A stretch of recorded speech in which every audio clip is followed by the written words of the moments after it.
আমি যেখানে দাঁড়িয়ে রয়েছি এটা হচ্ছে কক্সবাজার জেলার চকরিয়া থানাধীন দুলহাজারা রেল স্টেশন। এটা অনেক নান্দনিক একটা রেল স্টেশন, দেখার মতো অনেক সুন্দর। চতুর্দিকে পাহাড় ঘেরা, সবুজের অরণ্য ঘেরা, দুলহাজারা সাফারি পার্কের ঘেরা, মাঝখানে এক অনিন্দ সুন্দর এক স্টেশন, যেটা দেখলে আপনার মন জুড়িয়ে যাবে। আজকে আমি যে কোনো একটা কাজের সুবাদে এখানে আসার সুযোগ হয়েছে, এসে দেখলাম এত সুন্দর ও নান্দনিক এক রেল স্টেশন, যা অতুলনীয় এবং দেখার মতো। সবচেয়ে বড় বিষয় হচ্ছে প্রাকৃতিক সৌন্দর্যে ঘেরা এই রেল স্টেশনটা, অর্থাৎ দুলহাজারা সাফারি পার্কের মাঝখান বরাবর এই স্টেশনটা। এবং ছোট এই স্টেশনটা দেখতে অনেক সুন্দর, চিমচাম এবং অনেক একটা সৌন্দর্য দেখার মতো একটা রেল স্টেশন।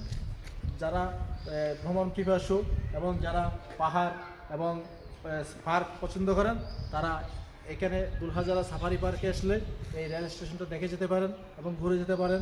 যারা ঢাকা এবং চট্টগ্রাম থেকে বেড়াতে আসবেন, তারা এখানে নেমে rail station with safari park এবং এগুলো আপনারা এসে ঘুরে দেখে যেতে পারেন।